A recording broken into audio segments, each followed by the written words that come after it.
right, man. What's happening? What's going on, man? How you doing? We are back. That was like such an unusual Intro right there, right? I I know. Waiting for the big. I know that like we were about to drop it live. I don't know, man. I'm trying to figure out this whole thing, man. You know, 95.7, the slide. The slide. We got a whole lot of stuff going on up here, man. Yeah. So I'm trying to figure, you know, and of course, I'm just an army grunt, man. I don't know nothing about this stuff, man. So, yeah. Wait a minute. That reminds me, we have a new laugh track. Maybe we should try that out. Oh, right now. Man, hold on. I'll mess around. I'll turn everything off. I try to do that right now. Yeah, maybe we should. Yeah, after the break, man. This is why we need an intern. We need an intern to hit our laugh track. I know. She done quit on this. I don't know where she's at. What's going on, man? Our producer she's in and out. I don't know. She just collects a check. I don't know what's happening, man. Her check that she collects every week with a big old zero on it. Yeah, we don't pay. Actually, it's just parts. We broke, man. Yeah, man. So how you been this week, bro? What's been going on? Doing all right. I'm trying to think of what happened this week. Weeks just go by. I know, bro. I'm like, wait a minute. We gotta get ready for the show, dog. What we talking about, man? I guess you know it's always real easy because we're always in the work, man, and in the street doing the things, but and always talking. Always talking. Oh, you know me, man. If you're on my social media, I know people probably got me on mute, put me on snooze for 30 days. Like, man, I'm so tired. People don't even know too. Also, like constant text messages. I know, right? I'm the worst at it too. You're like constant, like, and I'm constant, like.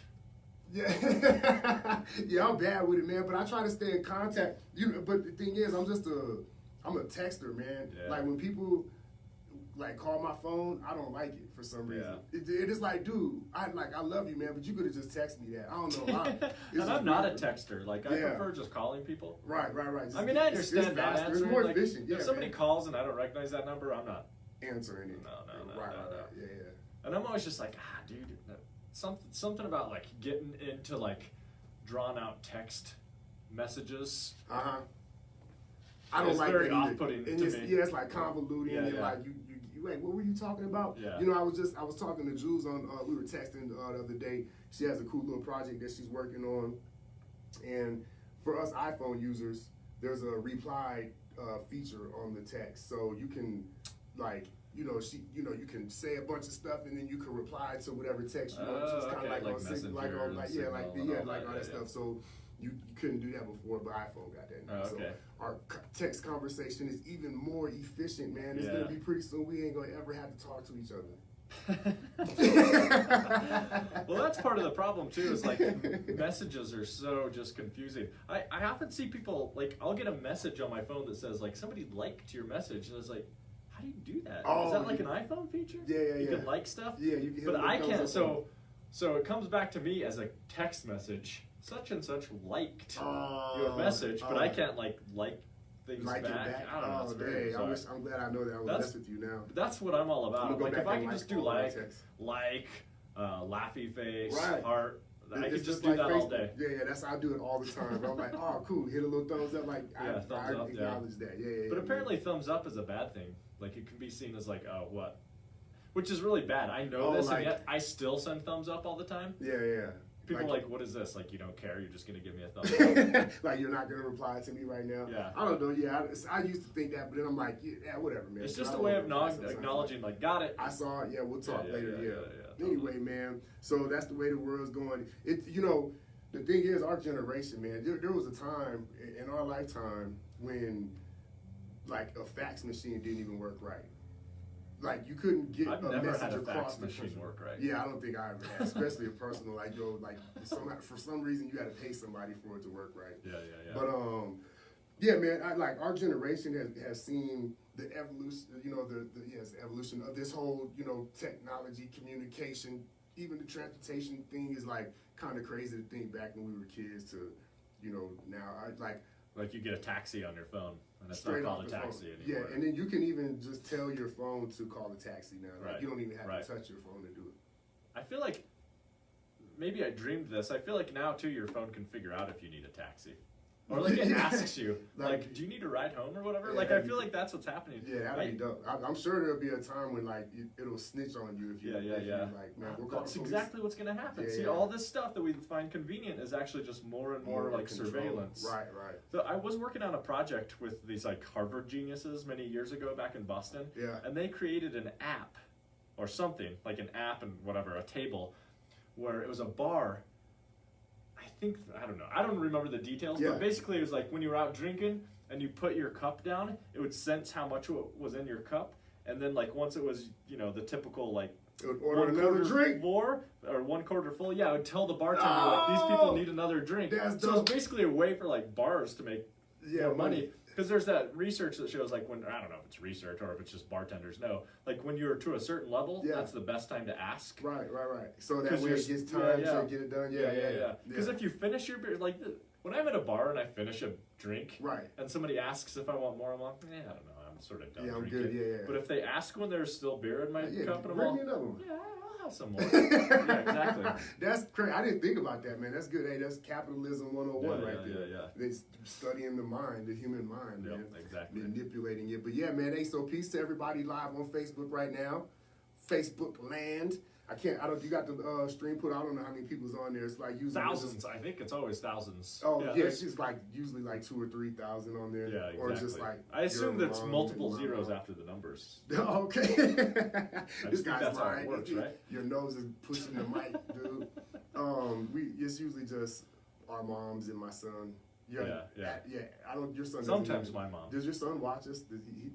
Think no, but I think he's finally maybe subscribed to our YouTube channel. All right. So you guys can subscribe to our YouTube channel too, where we put little slightly condensed versions of our show on it, and it's got a cool intro. We got a nice intro, man, and we need 1,000 subscribers on this so we can start making money. Stuff, man. Yeah, and then like did y'all? What did happen? I don't know. Was that last week that Tyson fought?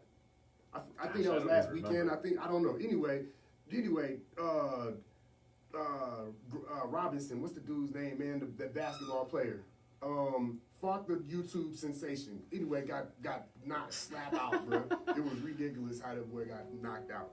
But though, the guy got famous off of YouTube, just putting, and not even good like information, just himself doing silly stuff on YouTube. That's what we need to do, more silly millions stuff. And millions of followers on there, and he's like got boats and cars and a big old house and a boxing ring in his backyard and all kind of stuff. I'm like, dude, bro, can y'all hit like on YouTube for us, man? Subscribe. I promise we would do so much. We were just talking about an apartment complex. What if we could build an affordable, apartment complex where the rent's like $200 or something, man? If all we did was have a dope YouTube station that everybody flocked to in the city. If we had every person in the city on that YouTube, we get paid for it probably. Yeah, exactly. Yeah. And everybody that's true since it's just COS. You're right. It would be dope, man. People in the city. Yeah, man. So hey, we guys, need to start doing dumb stunts.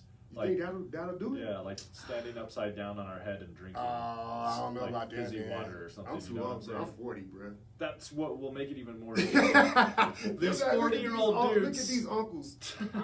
Yeah, man. I don't know. Maybe. Let us know what we got to do to get some subscriptions on YouTube channel. I used to do dumb things as a young person. I did too, man. We didn't want to televise what we did, though. No, definitely not. But though, so this weekend or just yesterday? Yeah, other things that happened was it yesterday? Maybe it was 2 days ago. The day before yesterday, yeah. This city, I tell you what, we're getting a new president, and I know everybody's been worried that like, if we get a new president, like there's not going to be anybody out in the streets, nobody's going to join our movements. I'm like, dude, trust me, there's plenty to work on still. Right, especially in Colorado Springs. There's so many things happening in Colorado Springs that need to be fixed. Right. Like immediately too. Right? Exactly. So there was a raid, or there was an advertised raid at Dorchester Park on the homeless population that congregates there. They take part in a park that's downtown and available for the citizens of the city. Right. And, well, they're not even allowed in the park anymore. They have to camp out by the creek. Basically, they've made Dorchester Park like completely unwelcome to people. Huh. Fenced it all off, took down the swings. Yeah, I saw that. Yeah. So yesterday we went and took some chow over there to them after the events that happened. We got Jerima King that's going to be on here in a couple minutes. Actually, she's probably waiting on us to give her a call. She's watching. Yeah, I know she was out there yesterday, and she's going to give us the scoop on what was going down. But man, yeah, it's kind of crazy to me, like. The term, have you heard of the acronym ACAB before? No, what? The ACAB. I'm not sure. What is that? It stands for All Cops Are Bastards. Did you ever hear that? I have never seen that before. Yeah, and for instance, when it's December and it's freezing outside, and your job tells you, hey, I need you to go and steal people's tents and sleeping bags from them, and you go and do it. Right. Because and send them to the shelter, because that's what you're supposed to do. That's how we deal with homelessness in Colorado Springs. Right, yeah. When there's like an outbreak of COVID in the shelters. Disease, all kind of craziness going on. And then they're not allowed to go in with their families. Like, you can't go in with your husband and you can't take your belongings in there. You gotta leave your stuff outside. But you made them do it because hey, I'm a good guy. I deserve praise in this city. I'm protecting the city. No, you're a bastard if you're out there stealing sleeping bags. Because I was just reading an article too about this that happened last September. Last September, homeless outreach team. They're supposed to be the homeless outreach team of the police department. Yeah, hot. Yeah, hot. Yeah, and people call it the homeless oppression team. Right. Because they're supposed to be out there and they're like supposed to be dealing with people experiencing homelessness. But really all their job seems to be is terrorizing and harassing and things like this. Because a lot of people just don't want to go to shelters. Right. Because like you said, you get separated. People are like, they're dirty, they're smelly. I don't want to be in that place. And I could understand. Right. Yeah, why would you want to do that? Who wants to do that? And and I understand you have to have some sort of organization going on when you have things like that. You can't just, hey, come in and do whatever you want, folks. I understand you can't do that. But when it comes to, you got to break up, you can't go in with your family. Yeah. You can't go in with your belongings. I mean, just on the face of it, just square one, you're doing something wrong. Yeah, you know what I'm saying? And obviously, you're not welcoming these people in here. You know and this is the idea. It's just it's not really treating people with like dignity, humanity, and dignity and things like this. Right, so I'm sure. And last year they made a huge raid on. There's a piece of property down there just southeast of downtown. A huge encampment had been built up on private property because they're like, it's the concrete couch actually down there in just south of Hillside. Okay. There's like an empty area. It used to be a concrete plant. Yeah. The concrete couch had allowed them to set up camp on that property. And they're like, look, we want to have a healthy environment for people that are experiencing homelessness, right? Yeah. And then the city's like, no, we can't allow that. There's like something like 200 people living in this area.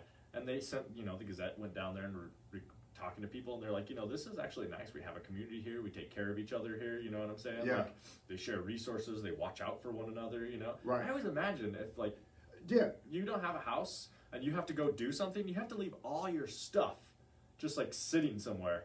I'd be worried about that all day.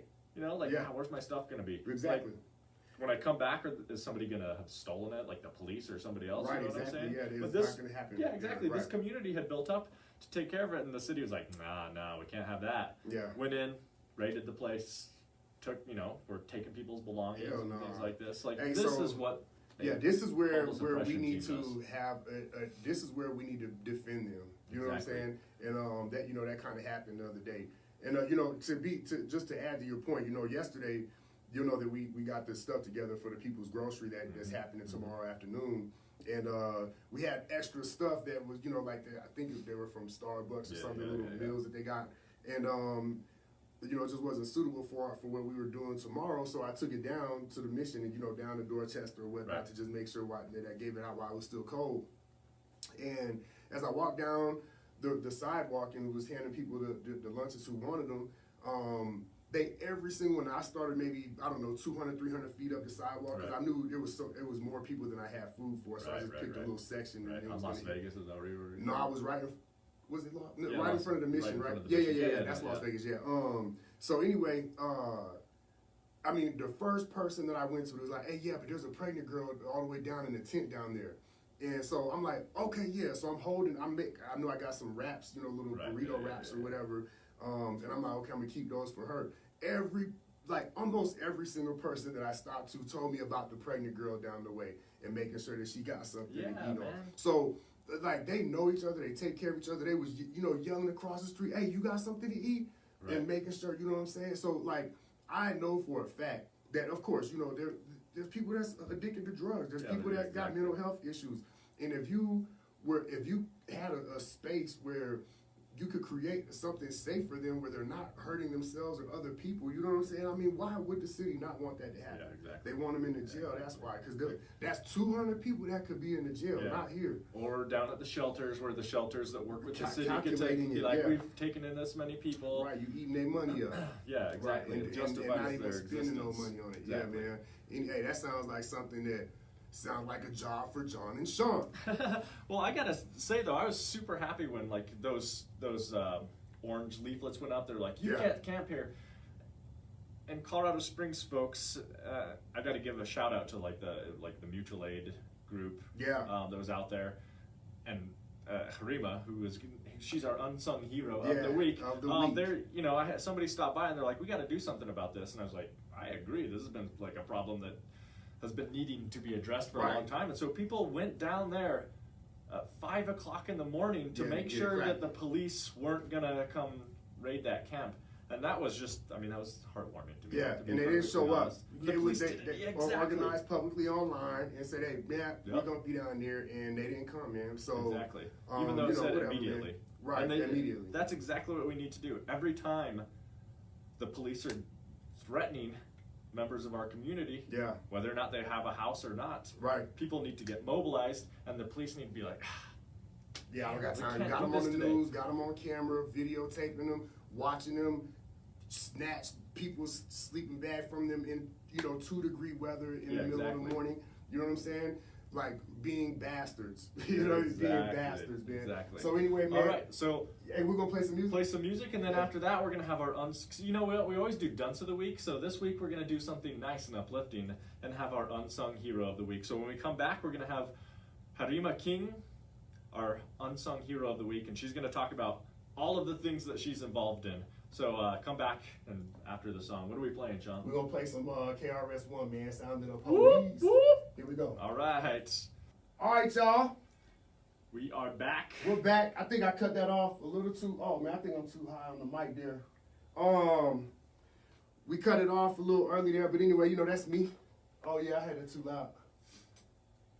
So we're back here with Jerima. She's our unsung hero of the week, and I'm just going to introduce her this way. I don't know if I met her back then, but I first sort of became familiar with Jerima last summer at I think the first Devon Bailey march I went to. Oh, okay. She was marching there, and then the next protest I went to for something else, like maybe Sanctuary City, she was there. Yeah. And then something else, she was there, and I was like, this lady's kind of like at everything. Yeah, that's how I recognized her too, because it was like, all of this stuff that kind of sucked that people didn't want to do, you know what I'm saying? Right. She was doing it, or she was like, I'll do it, or whatever, and it was like, she always made it to, I knew that I could be doing more than I was doing, you know what I'm saying? I need to get all these 20-year-olds that weren't showing up. Right, exactly. And then Jerima, I actually don't know how old. So anyway, we're talking about it. She's on the phone. How you doing, Jerima? It's good to talk to you. How you been? I am well, thank you. Very honored to be with you guys today. We are honored to have you.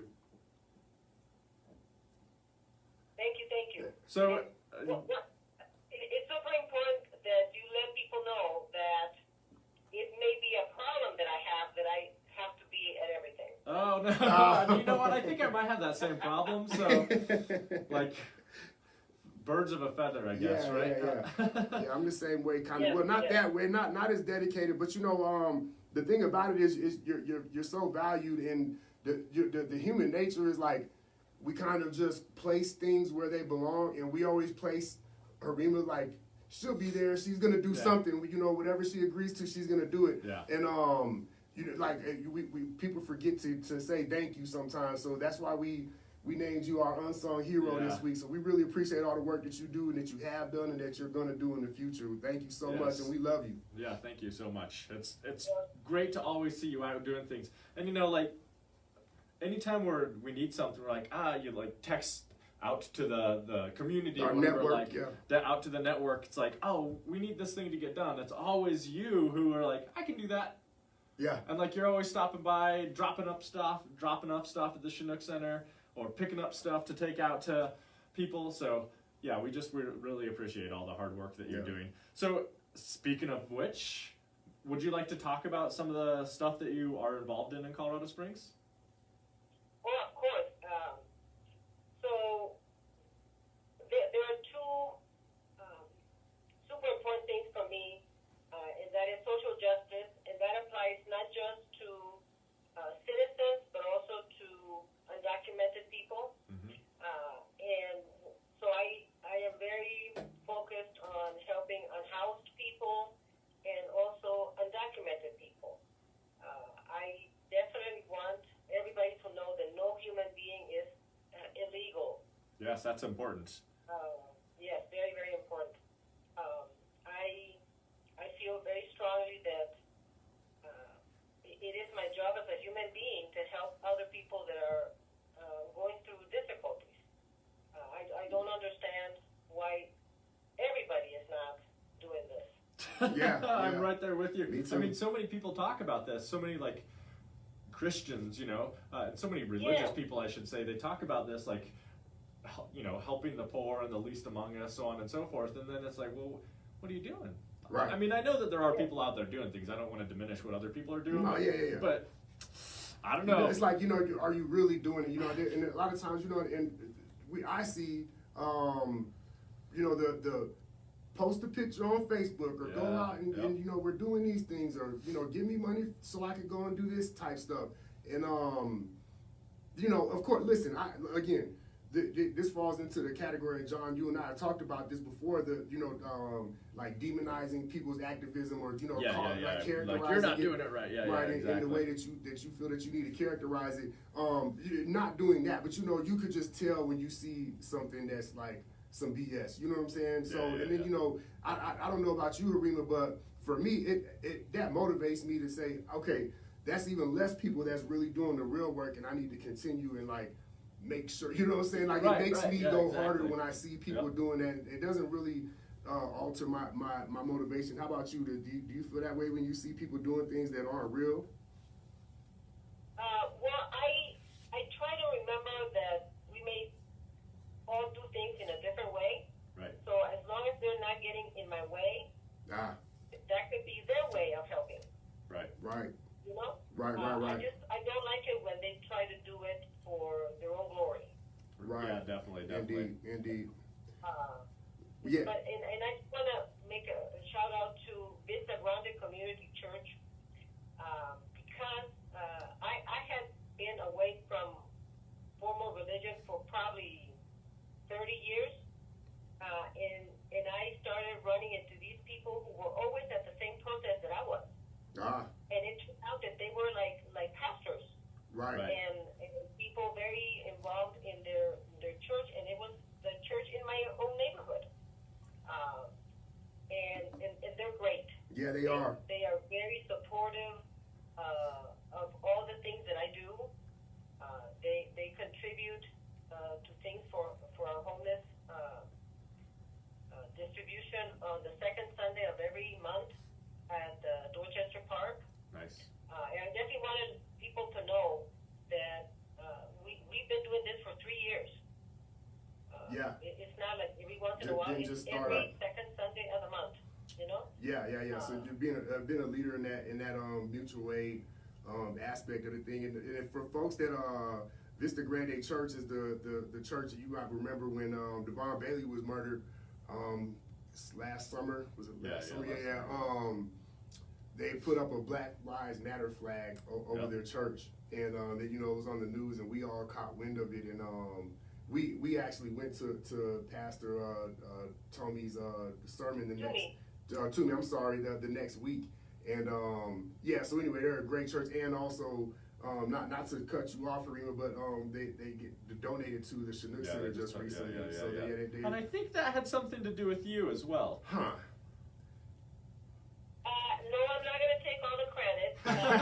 But I don't know. I just had the sense that your hands were involved. Yeah, in some yeah. way. So we really are very appreciative of that, and again, so just to validate, you're right, and we see it, and it's a good thing that they're breeding up there. There's a whole bunch of good folks that I'm friends with too, that I met, actually, like the same way that you did, that you said, that just through the activism and through the work, and oh gosh, they all go to the same church. Imagine that, It's kind of that's dope. good. Build a good community. So is that the Spreading Smiles and Sandwiches that does the food distribution? Yes, on the second Sunday of the month, yes. Okay, Oh, so that's okay. one of the groups or initiatives that you're involved with. What are some of the other things that you're involved with? So there's also the Accompaniment and Sanctuary Coalition of Colorado Springs. And we started off trying to provide sanctuary for people that were in danger of being deported. So to have a place where they could be safe from ICE. And because a lot of the actual deportations went down, we expanded to do accompaniment. That means that we take people to appointments, we take them to get food from pantries, and like we've done, we've taken them to their scheduled meetings with ICE up in Denver. Okay. Okay, wow. I was involved also with taking a lady to do her citizenship test, and she became a citizen. Nice. Oh wow. So really rewarding ways of reaching out to a community that pretty much has to be kind of hiding because they're in danger of being deported. Right. I mean, I think that's what's so nice to hear is you're working with communities that really are marginalized, like houseless folks, folks that you're right, like basically do have to live in the shadows much of the time for fear of deportation. And that's like a network of people and churches and things like this, right? That sort of provides that sanctuary and then does that accompaniment, right? That's great. That's fantastic. That's great work, and when you talk about to be doing the things that actually count and like helping the person that is struggling the most, you know what I mean? That's exactly what that is, and we feel like that stuff is missed too often, you know what I'm saying, and forgotten about or whatnot. So again, I feel like I'm lucky to be able to just work it around people like you guys, you know what I'm saying, that do these things and keep us reminded, that hey, stay in the valley, you know what I'm saying, stay where the work is at. Yeah, exactly, where the people are. So what are some other, it could go on, because I'm not even joking, every time I have something, I'm all, Jerima's a part of that too. Yeah. Like I had a phone call with a group recently and I was like, Jerima's a part of that group too. Yes. So another really important one is the Colorado Immigrant Rights Coalition, and that's a statewide coalition that works not only helping folks, but also they have a nonprofit section that is more involved with legislature. So they get sponsors from legislators at the state level for issues having to do with protecting privacy from ICE getting access to like your driver's license number and your address and that kind of thing. Okay. Also having the state provide funds to have attorneys represent people that are going through deportation processes, because there's like a 90% chance of being able to stay if you have an attorney that's representing you. Oh, okay, so it really increases your odds. Oh, wow. You pretty much guarantee that you're going to get kicked out of the country. Right. Wow, jeez. So you said if that's you have, important legislation. you said there's a 90% success rate when they do have a lawyer? That's correct. Oh, wow. Wow. I guess we've heard these stories too about them like bringing 2-year-olds in front of judges to defend themselves. Yeah, in front of judges. That's right. Yeah. So I guess that would increase your odds if you're a 2-year-old with an attorney. That would help. That would help a little bit. That would definitely help. These Wow. people are amazing, Yes, man. immensely. Yeah. and an offshoot of that organization is the Colorado Rapid Response Network. Uh-huh. It's a network, and it's not just Colorado, but it also goes into Wyoming. Oh, okay, I didn't realize where that. we have a central phone number, and people can call in if they suspect that there's any kind of ICE activity, and we, as a dispatcher, we call people in the network so they can be witnesses to whatever action is taking place. They can verify there really is an ICE event as opposed to just the sheriff or the police harassing somebody. Right. And they also provide information about the rights that people have, because quite often these ICE agents show up with warrants that are not signed by a judge. Right. They're not even real warrants, right? Warrants. And that's the kind of stuff that we need everybody to be aware of. Right. You do not have to open the door to anybody. You don't have to answer unless they can show you that they have a warrant. Like an actual warrant. Judge, Yeah. has your name, and it has a date that is within like 10 days of today's date. It can't be something like from 3 months ago. Right. Yeah. And it can't be fishing to try to see who they find if they don't have your name on that warrant. That's fantastic. I mean, you hear about this too, where basically ICE just goes to try and trick people with these fake warrants or whatever. What are they? I'm trying to remember what they're called, like administrative. Yes, because it's signed by somebody else in the agency, not by a judge. Right. Yeah, I think that's great. Do you have the phone number for the Rapid Response Network? No, I thought that you might be asking me for the number. And I had every intention of having one of the cards handy so I could. So I'm going to find it. It's all right. We'll find it on. We didn't want to put you on the spot. Find the number. That's fine, and we'll put it on the link too. We'll So put it on the it'll link, be on the Facebook Live link, and we'll put it on our page too, so people can reference back to it. So I put up the Colorado Immigrants Rights Coalition, which is, they have members here in Colorado Springs too. Yeah. So if I could ask a question, Jerima, so for folks, because there's an obvious separation in the especially in the oppressed community as a whole, right? So as a black man, when I hear things going on with immigration laws and all of the things of the sort, it's kind of like now not me personally, but I know the people in my community, they're like, man, we got so much other things. We got our own stuff to worry about, What do you say to these people, and like when you do see someone giving an effort to be a part of it, like how do you foster that relationship and trying to bridge the gap between the oppressed communities that we're trying to help here? Okay, so first of all, I want a lot of people to know that within the Hispanic communities, we have a lot of black people.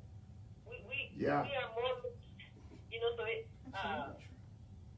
I remember having a teacher at the school where I taught that could not understand that there was this black student in our class who was Panamanian.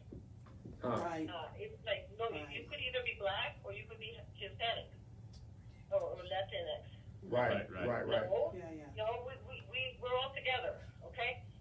And the other thing to keep in mind is that these are members of our community, whether they're brown or darker brown.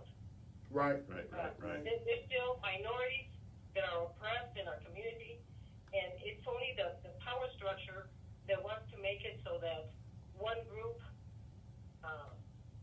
pushes against the other, so they can't focus on who the true oppressor is. Right, exactly. And that's the thing that I try to keep that message when I talk to people. If all of the poor black people, all of the poor Latinx community, all of the poor white people stuck together and voted together and worked together and stood in solidarity, this system wouldn't stand a chance. No, definitely not. That's right. Wouldn't stand a That's right. chance. Exactly. This is exactly what Fred Hampton, who has the anniversary of his assassination was just yesterday. That's exactly what he talked about so much, building that rainbow coalition. Right. Which I think actually Jerima is the embodiment of that here in Colorado Springs I today. think so too, man. I believe that too, man. I brought not to talk about the divisiveness in our community, but I think it's something that's a real thing, and that we have to be able to talk about amongst the people that are doing the real stuff and the real work or whatnot. And regardless if it's a comfortable conversation or not, it's true.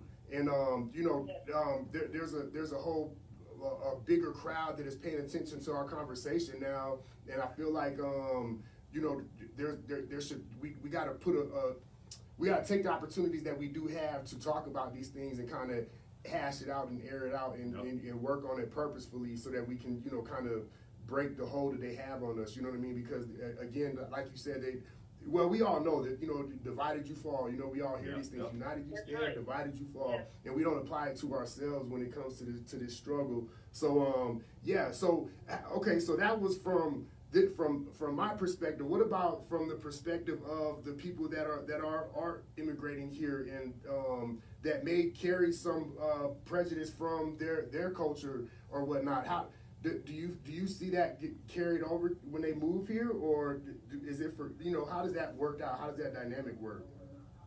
Well, one thing to keep in mind is that cultures can be very different. Yeah. Definitely. And like one of the things that I've noticed among the people out on the street, the unhoused people, you will hardly ever find a Latinx person, because their culture is so much more family-centered. Huh. So if there is a relative who is having difficulties, they will take them in. There may be a household that has 10 people. So they're far less likely to be out on the street. Oh, that's an interesting. And that is something that is because of the culture. Right. As you say that, I'm trying to think through my head. I'm like, yeah, you don't see that many. I mean, it's hard to know exactly if somebody's what somebody's heritage is, but they are. Oh yeah. Far less common. Yeah. Well, I have to. There was a homeless person in Chinatown in Boston that I used to see, who was like Asian of some sort. I wasn't exactly clear, and I was like, wow, I don't know if I've ever seen that Asian homeless person, except for that guy. Huh. Man, it was kind of like a local fixture or whatever. And there must be some sort of. I mean, that's interesting to think too. Of like, how do we work with those existing cultural, I don't know, paradigms or whatever to work through actually, homelessness. I would almost like for us to embrace that feeling, so that we don't, so we reach out to our family members who may be having difficulties, whether they're mental issues or drug issues. Instead of kicking them out, try to see how you can help them. Right. Work with them. Start the mutual aid starting in your house first. Definitely. Starting with your family first. Yeah. That makes. Obviously makes sense. I never. But there is. Keep in mind that it's a lot harder in the United States, where families are so spread out. Yeah. Well, I mean, this system does it to us. Capitalism makes you have to move. Exactly, across the country for the job or whatever. You know, I've had to do it on a couple of occasions. Right. Yeah. All right, then. Hey. My husband's retired Air Force. We lived in 5 different states. Yeah, exactly. Right. Yeah. We of course, retired military always end up in Colorado Springs. Hey, Jerima, can we take a quick break with you and keep you on the line to talk about the couple other things that you're doing? But first, we're going to listen to a couple I found the number, so when we come back, I'll give you the number. All right, y'all. Can I give you the phone number? My bad. We had to cut into the song, because we wasn't supposed to get into a friend like me.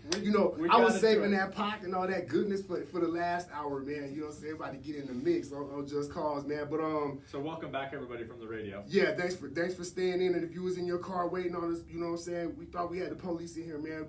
You should have seen John on the beads of sweat. Yeah, if you on the live feed, he put his little mask on. You know what I'm saying? He went out first. I went out the back though. We was about to see what was going on, man. But anyway, it was fine. Yeah, it was all good. It was just some more people trying to help and it is because they're always trying to. Yeah, do good stuff for the community, man. So hey, Miss Jerima, how you doing? We're back and we got some more stuff we want to talk about, huh? Yes, sir. Yes, ma'am. So what is it? We got something going on with the court. Yes. So one of the issues that folks have is that they're getting tickets for camping at the trail or camping at the Dorchester Park or hanging out across the street from Springs Rescue Mission. Which seems totally legit. People who don't have homes, you're gonna like ticket them and like squeeze money out of them. Right. Where are they gonna get that money from? I don't know what the purpose is other than harassing. Exactly. Right. So what we want people to know is that they can call me, and I will pick them up from wherever they are to take them to court, because the last thing we want is for there to be a bench warrant against them because they didn't show up to court. Right. Dang. We understand that they don't have transportation, you know? Yeah. So, do you have a team of people? Is it just you, or is there more people helping you do that? well, I would love to have more people, but right now it's just me. Okay. But we really are just starting this because they just recently started giving people tickets again. Right. In the winter, for some reason in the winter, they're like, we can't have people. Yeah, that's crazy, man. So guys, again, we were just talking while we were on our break here. We stayed on our live feed like we always do on the breaks, and we were talking about helping our warriors and not letting our warriors get worked down. And I hope that everybody that's listening understands that Jerima King is a social justice warrior. Definitely. And not in a derogatory way, like right wingers mean it. Yeah. Like all of the good stuff that I can put into that is what I mean by it. And we got to help her. So I know there's people out there that are willing to donate their time to go and help these folks out too, and to just keep her safe. Just be going out with random folks to the courthouses, sometimes presents its own challenges. So anyway, if you're out there, if you're on the live feed, if you're on the radio, reach out, and you got some time that you'd like to donate, hit us up and we'll get you connected with Jerima so you can help out with that, man, getting people to and from court. Exactly. So what else? Is that all you're up to? Is there anything else you're I up mean, to? I know you're basically up to that everything. all? Is that all? There's more stuff I have a feeling there is.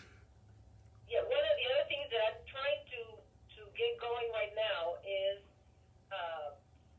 making more connections with restaurants and coffee shops and stuff that have items that are perishable, so they cannot just go to some storage, they have to be delivered right away.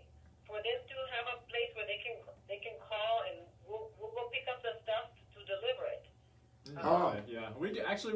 Just to let you know, we do have some of those connections through Chinook, and I know Chinook was going to start helping out and reaching out with some of this distribution too. Right. So we're asking for the restaurants to get the food, the leftover food. Yeah. So there's a direct connection between restaurants and people getting food out to folks, right? Nice. Yeah. Yes, because it worked out really great. The other day, you guys put out a message about how you had some perishables that needed to go out. Right. And at first I was gonna wait so I could go with somebody else, and then I realized I'm not afraid of people. I can go by myself. Yeah. I'm not afraid of anybody. Something I went and delivered them. Right. Yeah. I did the same. I did the same too. But I want you to stay safe. And man, I just wish that there's got to be a way. There's a way that we can help out with that, and I think I want to. So we'll figure out a way to get some help with that. Because I know it's just there's coordination, people, really. Yeah, and I know that there's people that are willing to do that stuff. Right, and that's where that mutual aid group is. I am so proud of them because I know so many younger people than myself who don't care, and yet here's these young people who they went and they made some steps to make it easier for folks to get down from the park to the trail. I saw that. Yeah, that was cool. And they organized, from one day to the next, they organized a food distribution. It was great. Yeah, that's a motivated group right there. Yeah, definitely. Yes. Those were the folks that showed up, at 5 o'clock in the morning. Exactly. Friday. Yeah. I know they were out there. Southside Alliance was out there. Yeah. Me, I was still asleep. I woke up, man. But to my defense, I just had a root canal, so I had a humongous headache, and I got there late. And by the time, another thing that happened was a little girl got kidnapped from the 7-Eleven or the Come and Go right across the street from over there. Crazy. Yeah, so I mean, it was like, my gosh, man, and Shaquan was there, and so it was like, Yeah. it was a good thing that there were so many folks there, because anyway, they found the little girl right away. Good. But yeah, it was a crazy morning the other day. Yes. Were you out there too that morning? I sure was. Wow. See, Of course you were. This is making me feel so I guilty. know, man. I know. I'm gonna get it together, man. Yeah. I'm gonna get it together. And that's another thing. Like you, weighing, your input into this movement. You know what I'm saying, and figuring out, what your capacity is, and not burning yourself out or overextending your resource or whatnot. It's a line, and again. Knowing that you don't have to do everything makes it easier. You know what I'm saying? In fact, from now on, I'm not going to tell you everything that's happening, Jerima, because now I know you're just going to show up to every single thing. Yeah. We just want you to know about it. We don't want you to go to everything. Yeah. You need to get some rest. Yeah. You come to the Chinook Center and get some coffee and chill out with us. And Have some more pie. Actually, that was a nice night. Oh yeah. That was a nice night. Have some pie. We should always have pie available there. See guys, like one of the things that really concerns me is the fact that sometimes I feel like I'm the bottleneck. For instance, there's a vet who lives here in Colorado Springs who received this piece of paper from ICE telling them that he has to self-deport by Monday. What? And it's the kind of thing that Self-deport? I can't do anything about it. Right. But maybe I know somebody who can. Right. You don't want to hold the information. Hold it. Yeah, I see what you're saying. Yeah. Goodness. So I can't just say, since I can't do anything, I'm going to drop it. Right. Yeah. I understand. No, that I have that same feeling. Yeah, and to be honest, like John and I, we've had that happen to us where we entered into something and just didn't have the capacity to do anything about it, and it was kind of like, dang, dude, like we dropped the ball. We dropped the ball on that badge, Because you can't do everything. It's just a matter of handle it like, all. You know what I'm saying? And that takes wisdom to know that. So I'm glad that. Anyway, but yeah. So I'll tell you. But go ahead. I was able to. I put a post out on Facebook, and some people reached out with some ideas, and I was able to. At least we're following through with it. Oh, nice. I have some people involved, so maybe we'll be able to help. Okay, indeed. So so guys, if there's anybody out there that wants to get involved with that court transport or any of the things that Jerima is working on, get in touch with us at the Just Cause page, or the Chinook page or whatnot, and we'll get you going in the right direction of where the people that are. We'll try not to be the bottleneck. Yeah, we'll try not to be the bottleneck. Yeah, our email is like a landmine right now. Again, the Chinook Center needs an intern. Yeah. We need an intern. Yeah, we need some help with this stuff. So, but anyway, just like again, talking to Jerima, I put on my Facebook. If you want to learn something this morning, you might want to tune in because just her conversation will teach you something about what you need to do. And with us, we don't want to be that. And I think that we could get better with that on the Just Cause thing, and maybe some of the stuff that we do on our personal social media, because I'll go through my messenger and I'll see messages from last November, and I'm like, oh my God, how did I? Yeah. And this person was asking for help and didn't know what to do, and they were just trying to get something, and I probably could have got them to the resource or whatever. But anyway, as we live and we learn and we grow, you know what I'm saying? Well, this reminds me, just the other night something happened. Somebody sent a message through DSA, and we get this through Chinook a lot too, like people just looking for help in some way. Right. It would be nice to have like a centralized resource, like, database, or just even a spreadsheet that has if people are experiencing, like they're supposed to be self-deporting or something, people, deportation issues, have people reach out to this number, right, or this person, or like domestic violence issues. Yeah, reach out to this person. Mutual basically aid a alert resource. roster. Yeah, exactly. Yeah. So then, when I used to work as a tenant organizer, I had a list of numbers on the wall because people just call you. They're like, I just need help. I don't know who to reach out to. Right. And so that's part of our job, I think, is to have those resources available. Mm-hmm. Yeah, hey man, that's a good idea. Maybe we could work on that. There's some things that right here in the city, on the My Black Colorado directory, they're totally. doing Something that with that, black-owned businesses, exactly. and man, there might be something there, man. Even though Brandon Bournes, he's a capitalist that doesn't support workers. Yeah. So I don't really mess with that with that anyway. We can have our own directory of exactly resources. with our own ideas or whatnot. So yeah, man. Anyway, thank you so much, Jerima, for coming on to the show and for everything you do. And I'm confident that I will see you soon. Confidence in yes, that. Definitely. Oh, Yes, maybe indeed. tomorrow. Maybe too. Yeah, that's right. I saw you last Sunday doing during the grocery. Yeah, so we'll be out there. So hey, thank you so much. You are appreciated. We thank you for all the work that you're doing, that you're going to do. And we got your back. So, just make sure you keep us on tap and let us know where we need to be. Thank you so much, guys. Okay. All right. We'll talk to you soon. You be good. Bye-bye. Peace. Okay. Bye-bye. Bye. All right, y'all. Yeah, man. So, hey, man. So that it kind of went exactly on plan, Wow, bro. that was like, perfect. It was like we had this plan to be to have Jerima on for the first hour. And hey, it was like perfect, man. We've been on for an hour. I don't know if anybody else could take up a whole hour. She just up to so much. Yeah, man. It's just like, and then we didn't have to.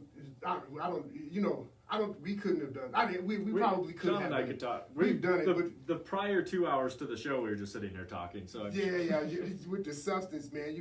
She always like makes me understand that I need to step it up somewhere. You know what I'm saying? Like maybe I'm doing a good thing with the Chinook, or I'm doing a good thing with this program or whatever, but there's always somewhere where I'm like, dang it, dude. Like I'm not gonna tell anybody to call me so I can take them to court. You know what I'm saying? Like that's not something that was even in my thought frame. But I will do that. But it wasn't like something I thought about. Yeah. You know what I'm saying? So. Yeah, man. Anyway, she's a great person. I'm glad that I got a chance to meet her and work with her, and all the people at the church that she's associated with. Yep. And we appreciate the money that they donated to the programs and stuff like that. So yeah, man, we'll go ahead and hit a break right quick, man, and we'll get our stuff together and close out this thing. Yeah, man. I think we'll close out the radio right now. We'll get to the live feed. Sound good? Yeah. Thank you so much for joining us today. Hey, we'll finish up that Tupac record, man. We're gonna sit up here and spin records. We cut into Tupac. Yeah, we cut it short, but it's all right though. It's in the middle of. We still gonna bang it out. Let's go, baby. Tupac, you ain't never had a friend like me, John. So anyway, guys, man, I think that that rapid response number is 719-301-5507. 719-301-5507. I'm gonna post it back to the page right now, man. We shared it a couple weeks ago. Right. Okay. Yeah, so I don't know, man. I'm not sure how folks, when they're thinking about their work and what they want to do, like how they organize their thoughts and like figuring out what's important to them to go and do their shit or whatnot. But Jerima just posted a different one, so I guess whatever. Oh, okay. I don't know what the difference is between the two, so I'll trust hers. Yeah, I'm sure that she's right. But just trying to figure out where you're most effective at, and like, or where your passion lies too. Well, I think those are both the same thing, because you can't. It's not true, man. But I would say this. They align well. Yes, they do, and they have to when you're starting out. I was gonna say like a seasoned activist can compartmentalize things and understand that. All right, I'm gonna go work on this environmental thing, even though it's not my stuff, but I know that it's affecting my community in such and such ways. You know what I'm saying, or whatever. But to have things kind of like intermingling different topics and different stuff where you got to get into the politics of where all this stuff is happening at, it changes up. So there's a person I'm trying to think who. Oh, I think it was Chelsea Barrett. When we were organizing around the Devon Bailey murder, she said it a couple times. She says, I don't do anything unless it moves me, unless it's in my heart. You know what I'm saying? Like, I'm not gonna say you'll get around a circle of doers out here in the community, and you're throwing ideas, and they're like, yeah, that's a great idea, yeah. And then Chelsea's like, it's a good idea. Let me think about it. I gotta see if it's on my heart though, because I don't, you know what I'm saying? It's like straight up, and she's like, she's not a kid, but you know what I'm saying? She's not like a 40-year-old woman. You know what I'm saying? Like it was the wisdom that brings, just to say, I'm not doing that stuff unless I really feel it. You know what I'm saying? And that's how you're you not really gonna do a good job. You're not gonna follow through on it. Yeah, you're not gonna do it, man. Yeah. Really. Eventually, somewhere where, I'll sign up for the court transport, but I don't really want homeless people in my car. You know what I'm saying? But I'll sign it because I want to help them. But so you're not going to do it. So that means you're not going to do it, right? Yeah, That's exactly, what that means. exactly, You know what I mean? exactly. And then now you got people counting on you, but you're not really going to do it. And that happens. I don't know what number I want to put. Maybe 7 times out of 10. Yeah, we'll just make up Maybe for not that. that high, but Yeah. it's somewhere. It feels like that, you know. So you don't want to be that guy or girl or that person or whatever, you know. Mm-hmm. They tell me that when you're doing something that you love, that you're not even working. You know, you never work a day in your life or whatever. So like, Although it can get pretty taxing. I'm not gonna lie. yeah, I mean, about I'm that. not saying that I love the grind and shit. I don't. I really It's don't. like- sometimes I don't it gets like being around people I don't know. You know, like there's all kind of things that I'm like. There's an inner conflict in myself that I'm dealing with all the time. You know what I'm saying? All the time with this stuff. You know what I'm saying? But and I recognize that, you know, where that stuff is coming from is just, you know, like prejudices or whatever. Growing up American, you know what I'm saying? Yeah. That you And got, also, like, you get like weird parasites and stuff reaching out to you all the time. that But too, just yeah. like when they see your work and they're like, I want to latch onto that. Yeah, like I which have- can be like, yeah. it's like, you know, they're looking for. I get that all the time, man. You know, flower we got or whatever. guys and people that's like, you know, man, I see what you're doing, man, and look, I want to help you. I need you to do this and this and this, Yeah. and that's how I'm gonna help you. Like, bro, Yeah, no, yeah, you're yeah. creating Yeah, work yeah, for me, yeah, man. You're not helping Yeah. me. You know what I'm saying? Can you Like, throw my name on that? right? Like, nah, man, don't bring me work. You know what I'm saying? Yeah. So, yeah, you're right, man. But anyway, Yeah. I don't know. Otherwise, I though. guess all of that stuff is kind of like, and then you know when the police is trying to infiltrate your shit, you know what I'm saying? It's like, for what, dude? It's annoying. You know what I'm saying? It's very stressful. Yeah, That that's can be just an stressful, incredibly man, because you know that one stressful day it's going to lifestyle. go down, you know what I'm saying? Like, because you're not, I know for me, I'm not going to let the police just do whatever they want to me, you know what I'm saying? And I hope they know that, too. They listen to our show, so Yeah. they Maybe we should should know. play They Guns better N' leave me the Brixton fuck next. alone, man. Yeah. Oh, speaking of that, man, that show on Amazon, did you guys watch it? No, I gotta Small watch it. Axe? What's it? Yeah, I should watch that. Small Axe is, so it's Steve McQueen, he's an English director, Irish. He's one of them. He's one of definitely them- well known, though, Yeah, that's for sure. He's a foreign. He's not American, but he's like he makes dope ass movies and stuff. But he has a Documentary. series of short movies. I don't know. The movie was an hour and a half, so I guess it was a full movie. Yeah. But they were talking about the uprising of the West Indian community in London in the '60s. And you know, I had no idea. I didn't know. Right. You know, I posted on my social media that I didn't even realize that there were black people in England.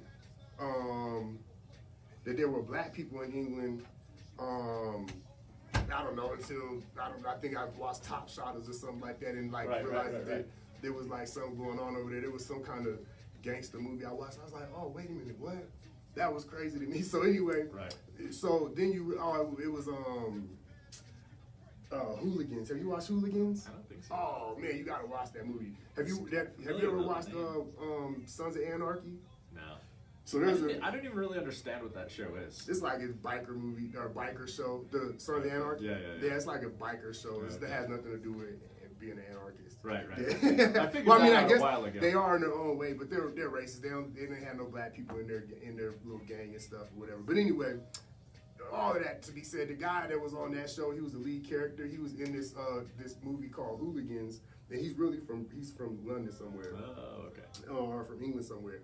And anyway, it just showed me like they got like gangs and weird like stuff that they do too. And it's around the soccer teams around their travel. Oh, around soccer hooliganism. soccer hooligans, Right. So it's like they get out there and get the pop and they boxing on Yeah, the they train. love It's, that. it's crazy. Yeah. Like these dudes just meet up with pipes and she's like, Yeah. and just run at each other. I was like, whoa, and it's real, man. It's a Yeah. real No, thing that they're they all did. over Europe, I don't for know sure. if it's still like I know it was like a big thing in the '70s and '80s. I don't know if they still do that stuff or not. No, the soccer hooligan, and they've been trying to outlaw That's what I thought. soccer They killed it. hooliganism like all over the Europe, but it's not going They away. can't. Yeah. That's nuts, man. So anyway, so it's a whole big ass thing going on over there that I had no clue about. I mean, there's black folks that's doing the most over there and like been there this whole time, and just like America, just the same exact thing going on was happening there at the same time. Yep, totally, exactly. At the same time, so